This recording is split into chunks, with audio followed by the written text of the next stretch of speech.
Morning children. English grammar में आज का जो हमारा टॉपिक है वो है सब्जेक्ट वर्ब कॉनकॉर्ड।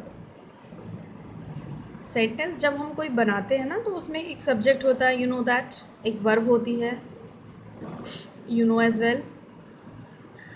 उसके साथ क्या होता है, उसके बीच में कॉनकॉर्ड होता है। कॉनकॉर्ड की जो प्रॉपर हिंदी है वो है अन्विति। क्या है? अन्विति। सब्जेक्ट और वर्ब में एक अन्विति होती है। अब अन्विति शब्द का मतलब ये है, अन्विति का मतलब है मेल। सब्जेक्ट और वर्ब एक दूसरे के साथ मेल रखते हैं। मेल रखने का मतलब एक दूसरे को अंडरस्टैंड करते हैं, समझते हैं, एक दूसरे के अनुसार लगते हैं। जैसे सब्जेक्ट सिंगुलर है तो वर्ब भी सिंगुलर लगेगी, सब्जेक्ट प्लूरल है तो वर्ब भी प्लूरल लगेगी। ये एक कॉनकॉर्ड तो आपको पता है, उसका एक रूल तो आपको पता है। लेकिन there are so many rules of concord. तो कई बार क्या होता है ना, जब हम इंग्लिश लिखते हैं तो हमसे गलती हो जाती है। क्यों? क्योंकि हमें ये कॉनकॉर्ड या इसके जो रूल्स हैं वो हमें मालूम नहीं होते हैं। तो चलिए आज हम इन्हीं कुछ ऐसे बेसिक रूल्स जो हैं उनको समझते हैं और उसके बाद कोशिश करते हैं कि जब सेंटेंस लिखें तो उसमें हमसे कोई मिस्टेक ना हो। So let's begin our journey. देखिए बेसिक रूल क्या है, a singular subject takes a singular verb where as a plural subject takes a plural verb. ये बेसिक रूल है और हम इसको पहले से जानते हैं। सिंगुलर सब्जेक्ट जैसे शी है, सिंगुलर है, अमित है, सिंगुलर है, कार है, सिंगुलर है।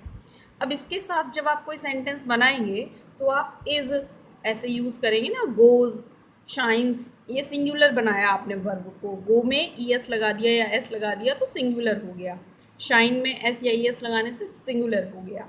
और जो प्लूरल सब्जेक्ट होते हैं, जैसे शी की जगह हम यहाँ पर दे कर दें, है ना, अमित की जगह में यहाँ पे फ्रेंड्स कर दे, कार की जगह में यहाँ पे कार्स कर दे, तो फिर उनके साथ जो वर्ब यूज़ होगी वो प्लूरल वर्ब होगी। अब ये चीज़ हम किस टॉपिक के अंतर्गत पढ़ेंगे?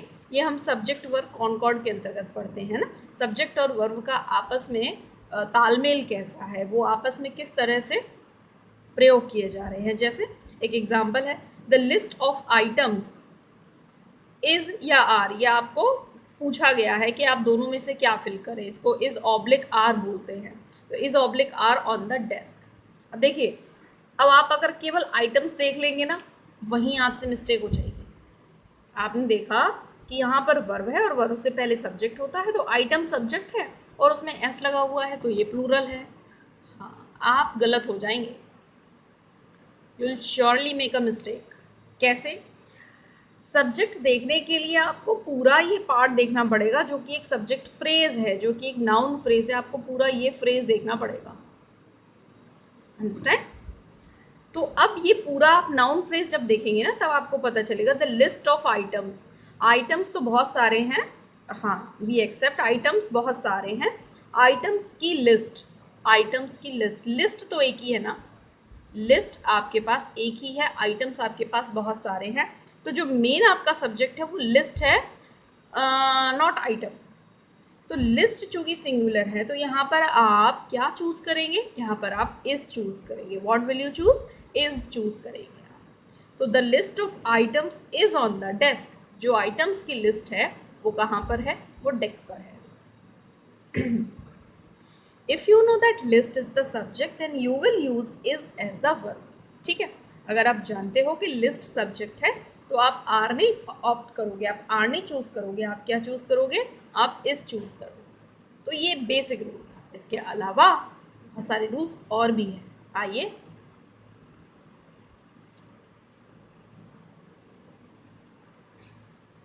लोग students, rule number 1, a subject will come before a phrase beginning with of. This is a key rule for understanding subjects. The word of is the culprit in many, perhaps most, subject verb mistakes. क्या हमको यहाँ पर बोला जा रहा है? देखिए, a subject will come before a phrase beginning with of. जैसे ये एग्जाम्पल देखिए, अब बुके, इसको बकेट नहीं पढ़ेंगे, BOUKUUET, bouquet of yellow roses, lend colour and fragrance to the room.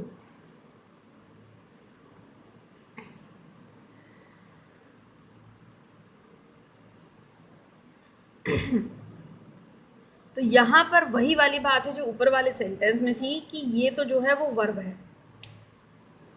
अब आपने अगर ये सोचा कि वर्ब से पहले सब्जेक्ट होता है तो जो येलो रोजेस है वो सब्जेक्ट है, येलो रोजेस सब्जेक्ट है, तो येलो रोजेस के साथ फिर आप वर्ब में क्या करेंगे, एस नहीं लगाएंगे, क्योंकि आप तो समझेंगे कि येलो रोजेस प्लूरल है। आप समझेंगे क्या कि जो येलो रोजेस है वो सब्जेक्ट है और वो प्लूरल है, और प्लूरल है तो उसके साथ वर्ब में एस या एस आने का तो मतलब निकलता ही नहीं है। तो यहाँ पर बस यही मिस्टेक से आपको बचना है। तो यहाँ पर प्रॉब्लम किसकी है, ऑफ की। ऑफ को बोला जा रहा है कि ऑफ जो है is the culprit in many. Culprit का मतलब गुनहगार, दोषी है, अपराधी है। ये सारा अपराध किसने किया, ऑफ ने किया। तो ऑफ वाले जो फ्रेजेस होते हैं उसमें जो सब्जेक्ट होता है वो ऑफ से पहले आता है, ये हमसे बोला जा रहा है। A subject will come before a phrase beginning with of. ठीक, तो सब्जेक्ट आपका क्या है, बुके है, ना कि येलो रोजेस है। तो येलो रोजेस का बुके है ना। तो येलो रोजेस तो आपके पास में बहुत सारे हैं, लेकिन बुके तो एक ही है। तो बुके जो है वो आपका सब्जेक्ट है। अब वर्ब जो लगेगी वो येलो रोजेस के अकॉर्डिंग नहीं लगेगी, वो किसके अकॉर्डिंग लगेगी, वो वर्ब के, यानी कि सॉरी, वो बुके के अकॉर्डिंग लगेगी। और जब बुके सिंगुलर है तो यहाँ पर लैंड नहीं आएगा, यहाँ पर क्या आएगा, लैंड्स आएगा। तो अब जो करेक्ट सेंटेंस होगा वो ऐसे होगा, a bouquet of yellow roses lends colour and fragrance to the room. Fragrance का मतलब खुशबू होता है, कलर का मतलब रंग होता है। तो जो पीले गुलाब होते हैं उनका जो बुके होता है वो रूम को कलर और फ्रेग्रेंस देता है, यानी कि खुशबू भी देता है और रूम में कलर भी ऐड करता है। क्लियर है ना। तो ये रूल नंबर 1 है, जो बेसिक रूल के अकॉर्डिंग ही है लगभग, कि अगर नाउन फ्रेज है, नाउन फ्रेज में ऑफ है, तो ऑफ से जो पहले वर्ड आया है वो सब्जेक्ट होगा, ना कि जो ऑफ के बाद वर्ड आया है वो सब्जेक्ट। ठीक है, प्रैक्टिस करोगे you will learn that. Rule number 2 देखिए, two singular subjects connected by or, either or, neither nor require a singular verb. हाँ, ये इंपॉर्टेंट थिंग है। दो सिंगुलर सब्जेक्ट हैं आपके पास में, दो सब्जेक्ट हैं, और दोनों को हमने और से या ईदर और से या नीदर नॉर से कनेक्ट किया है। तो आप ये सोचने लग जाओगे कि दो सब्जेक्ट मिलाकर तो प्लूरल हो गया, तो वर्ब जो है वो प्लूरल आएगी। बट रूल सेज दैट कि we will use a singular verb with singular subjects which are two if they are connected by or, either or, neither or. Let's see the example. Look at here the students. My brother or my sister is arriving by aeroplane today. अब देखो, यहाँ आपको अगर बोला जाए कि आप इसमें वर्ब फिल करें तो आपकी नज़र जाएगी सबसे पहले सब्जेक्ट पर, और आप सोचेंगे कि माई सिस्टर सिंगुलर सब्जेक्ट है, माई ब्रदर सिंगुलर सब्जेक्ट है। बट दो सब्जेक्ट आ गए, तो हम यहाँ पर दो लोग की बात कर रहे हैं ना, मेरा भाई और मेरी बहन आज एरोप्लेन से आ रहे हैं। हिंदी तो आप ऐसे ही बोलेंगे, तो आप सोचेंगे दो लोग हैं, और दो लोग हैं तो आर लग जाना चाहिए, तो आपका सेंटेंस वहीं पर गड़बड़ हो जाएगा। आप ऐसे बना देंगे, माई ब्रदर और माई सिस्टर आर अराइविंग, तो यहाँ आर अराइविंग नहीं यूज होगा। द रूल सेज दैट कि जब दो सिंगुलर सब्जेक्ट और से जुड़े हों, नीदर नॉर से जुड़े हों, ईदर और से जुड़े हों, दो सिंगुलर सब्जेक्ट, रिमेंबर दो सिंगुलर सब्जेक्ट नॉट प्लूरल, तो वहाँ पर जो आपकी वर्ब होगी वो सिंगुलर ही होगी। तो माई ब्रदर और my sister is arriving by aeroplane today. Neither Payal nor दित्या, ना तो पायल ना ही दित्या इज अवेलेबल। इज अवेलेबल, पायल और दित्या दो लोग हैं, बट नीदर नॉर के साथ सिंगुलर वर्ब। ईदर किरण और Jyoti is helping today with stage decorations. Stage पर जो सजावट है उसको करने में किरण और ज्योति क्या कर रही हैं, वो हेल्प कर रही हैं। किरण और ज्योति दो लोग हैं, बट जो वर्ब यूज होगी वो सिंगुलर यूज होगी। ये रूल नंबर 2 है। Will you remember? Now we will study rule number 3.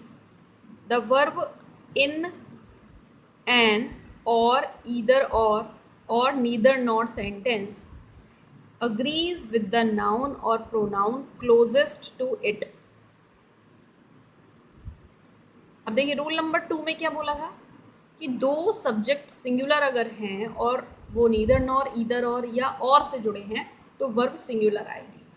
अब आपके मन में क्वेश्चन आ रहा होगा कि अगर वो सिंगुलर सब्जेक्ट ना है तो, अगर वो सिंगुलर सब्जेक्ट नहीं है तो, अगर उसमें से क्या है दोनों प्लूरल सब्जेक्ट हैं या फिर एक सिंगुलर है एक प्लूरल है और वो दोनों नीदर नॉर या ईदर और से जुड़े हुए हैं तो वर्ब कैसी लगाएंगे. तो उसके लिए दूसरा रूल है. उसके लिए क्या रूल है? उसके लिए ये रूल है कि जो क्लोजेस्ट सब्जेक्ट होगा नीदर नॉर या ईदर और के, जो सबसे पास में सब्जेक्ट होगा उसको ही सब्जेक्ट कंसीडर करते हुए हम वर्ब यूज़ करेंगे. जैसे देखो neither the plates nor the serving बोल, दो सब्जेक्ट हैं हमारे पास में बट एक सब्जेक्ट यहाँ प्लूरल है और सर्विंग बोल सर्व करने वाला बोल जिसमें हम सर्व करते हैं कटोरी, वो जो है वो सिंगुलर है. अब एक प्लूरल है एक सिंगुलर है, वर्ब यूज़ करनी है तो वर्ब सिंगुलर यूज़ होगी या प्लूरल यूज़ होगी. तो यहाँ पर हमको रूल में क्या बताया गया है कि जो वर्ब सब्जेक्ट के पास में है या वर्ब के पास में जो सब्जेक्ट है हम उसको गौर करेंगे. अगर वो सिंगुलर है तो वर्ब सिंगुलर आएगी, अगर वो प्लूरल है तो वर्ब प्लूरल आएगी. तो भले ही यहाँ पे प्लेट्स है बट सब्जेक्ट माना किसे जाएगा? सर्विंग बोल को माना जाएगा. तो सर्विंग बोल के अकॉर्डिंग वर्ब आएगी. Neither the plates not the serving बोल गोज ऑन दैट शेल्फ. ठीक है. अब इसी को उल्टा कर लें, नीदर द सर्विंग बोल नॉट द प्लेट्स, तो सेंटेंस की वर्ब चेंज हो जाएगी. तो यहाँ पर हो जाएगा गो ऑन दैट शेल्फ. यहाँ पर आप कंफ्यूज हो सकते हैं, ये कंफ्यूजन आपका रूल ने ख़त्म कर दिया है. बात समझ में आई ना आपको? गो के पास में अब प्लेट्स है और प्लेट्स प्लूरल है इसलिए वर्ब भी प्लूरल ही आएगी. गोस के साथ में बोल है और बोल सिंगुलर है, that's why we will use the verb in a singular form. चलिए रूल नंबर 4 की बात करें. रूल नंबर 4 में क्या है? As a general rule use a plural verb with 2 or more subjects when they are connected by and. जब दो subject हों और वो एंड से कनेक्ट हों तो वर्ब कैसी आती है? प्लूरल आएगी. जैसे a car and a bike are her means of transportation. एक गाड़ी और एक बाइक. अब यहाँ पर वर्ब लगाई हमने प्लूरल. एक गाड़ी है सिंगुलर है, एक बाइक है सिंगुलर है, लेकिन दोनों जो सब्जेक्ट हैं वो किससे जुड़े हैं? एंड से जुड़े हैं. अगर और से जुड़े होते, ईदर और से जुड़े होते, नीदर नॉर से जुड़े होते तो वर्ब सिंगुलर लगाते हैं, लेकिन एंड से जुड़े हैं तो प्लूरल लगेगी. ठीक. तो ये जो कार और जो उसके बाइक हैं वो उसके यातायात के साधन हैं. ये रूल नंबर 4 था जो हम जानते हैं. अब रूल नंबर 5 की बात करते हैं. Sometimes the subject is separated from the verb by such words as along with, as well as, besides, not. These words and phrases are not part of the subject. Ignore them and use a singular verb when the subject is singular. क्या कह रहे हैं? Example से बताते हैं. देखिए the actor along with the actress, the actor along with the actress. अब इसके आगे यूज़ करनी है वर्ब.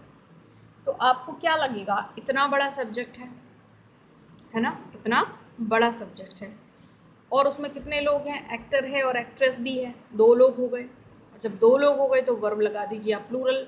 वहीं पर आप गलती कर देंगे. अब रूल हमसे ये कहता है कि सेंटेंस में अगर ऐसे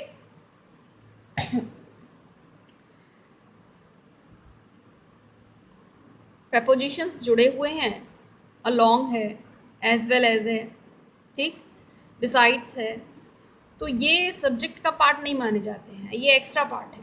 तो एक्टर एक्ट्रेस के साथ, अलोंग विद एक्ट्रेस एक्ट्रेस के साथ, is expected shortly, is expected का मतलब वो अभी थोड़ी देर में आने की उनकी उम्मीद है कि वो अभी थोड़ी देर में आ रहे हैं। तो यहाँ पर भले ही एक्ट्रेस लिखा हुआ है, लेकिन हमारे लिए जो मेन सब्जेक्ट है वो एक्टर ही है और हम उसके अकॉर्डिंग ही वर्ब लगाएंगे। तो हम यहाँ इज़ ही लगाएंगे, आर नहीं लगाएंगे। हम ऐसे नहीं बोलेंगे the actor along with the actress are expected shortly, ना, हम केवल एक्टर के अकॉर्डिंग ही वर्ब लगाएंगे। Excitement as well as nervousness, excitement भी हो रही है, नर्वसनेस भी हो रही है, दो दो चीज़ें हो रही हैं, is the cause of our shaking, और ये उसके शेक होने का यानी कि जो उसके हिलने का, उसके कँपने का कारण है। तो यहाँ पर आपको लगेगा दो दो चीज़ें हो रही हैं तो आर लगा दें, ऐसे लगा दें, excitement as well as nervousness are the cause of our shaking, वहीं पर आप मिस्टेकन हो जाएंगे, आपसे गलती हो जाएगी। तो excitement as well as nervousness और उसके साथ में जो वर्ब लगेगी वो कैसे लगेगी, सिंगुलर लगेगी, is the cause of her shaking. Got it, very good. अब रूल नंबर 5 का देखिए, यहाँ पर रूल नंबर 5A था जो मैंने बताया था कि along as well as besides इस तरीके की जो प्रपोजिशंस होती हैं उनको कंसीडर नहीं करते सब्जेक्ट में। अब रूल नंबर B क्या है, रूल नंबर B है brackets are not part of the subject. अगर ब्रैकेट में कुछ स्पेशल अटेंशन के लिए लिखा हो तो उसको हम सब्जेक्ट का पार्ट नहीं मानते। जैसे देखो, चेतन एंड हिज ट्रस्टी मट was always welcome, was always welcome. अब चेतन ही आपका मेन सब्जेक्ट है, ब्रैकेट में जो कुछ भी लगा हुआ है हम उसको कंसीडर नहीं करेंगे, तो जो भी वर्ब आएगी वो चेतन के अकॉर्डिंग ही आएगी। तो if it seems awkward try री राइटिंग द सेंटेंस।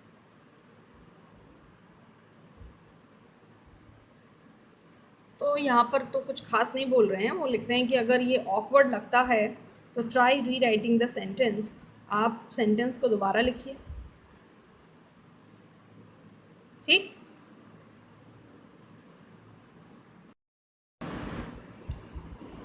तो हम जब सेंटेंस को री राइट करेंगे, और री राइट करने में हम क्या करेंगे, ब्रैकेट हटा देंगे, ब्रैकेट हटा देंगे तो फिर ये ऐसे हो जाएगा, चेतन, ब्रैकेट हट जाएगा, चेतन एंड हिज ट्रस्टी मट। मट का मतलब आप लोग जानते हो क्या होता है, मट का मतलब होता है डॉग। डॉग को हम लोग मट भी बोलते हैं। लैंग्वेज है इंग्लिश में, ऐसे हिंदी में एक शब्द के लिए बहुत सारे शब्द होते हैं, लाइकवाइज इंग्लिश में भी एक शब्द के लिए बहुत सारे शब्द होते हैं, ठीक।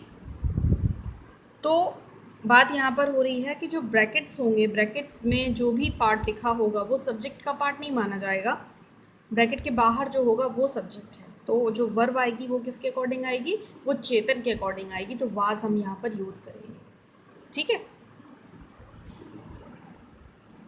अब रूल नंबर 6 देखो, in sentences beginning with here और there the true subject follows the verb.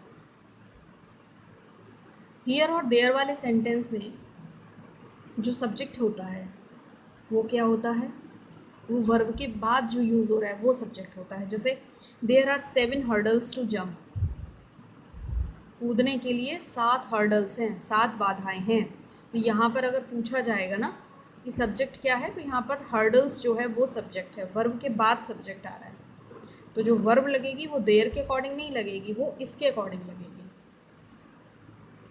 There is a high hurdle to jump, कूदने के लिए जो हर्डल है वो काफ़ी ऊंचा है, तो यहाँ पर फिर इज़ आया, क्योंकि यहाँ सब्जेक्ट क्या है, हाई हर्डल है, एक हर्डल है। हियर आर द बुक्स, तो बुक्स के अकॉर्डिंग फिर यहाँ पे हम आर यूज़ कर रहे हैं। देयर और हियर के अकॉर्डिंग यूज़ करते तो हमेशा इज़ यानी कि सिंगुलर या इज़ या वॉज ही यूज़ होता, सिंगुलर वर्ब भी यूज़ होती है, लेकिन ऐसा नहीं होता है।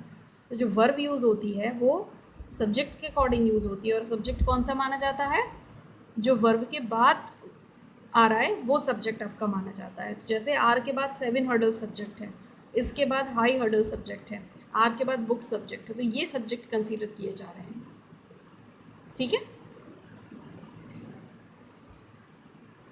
तो ये रूल नंबर 6 तक हमने पढ़ा है। आगे हमारे पास कुछ और भी रूल्स हैं, तो उनको हम नेक्स्ट वीडियो में कवर करते हैं। आज के लिए इतना ज़्यादा हो जाएगा, थोड़ा सा इसको आप डाइजेस्ट कीजिए तब तक, ठीक है। तो अगले वीडियो में फिर से मिलते हैं। प्यारा सा टॉपिक है, मुझे पढ़ाने में इंटरेस्ट आ रहा है। आई डोंट नो आपको इंटरेस्ट आ रहा है नहीं आ रहा है, बट आना चाहिए। You must be taking interest in your subject. तो चलते हैं, अगले वीडियो में फिर मिलते हैं। और खुश रहिए, घर पर रहिए, अपना ध्यान रखिए, अपने पेरेंट्स का ध्यान रखिए और एनवायरनमेंट का भी ध्यान रखिए। Okay, bye bye.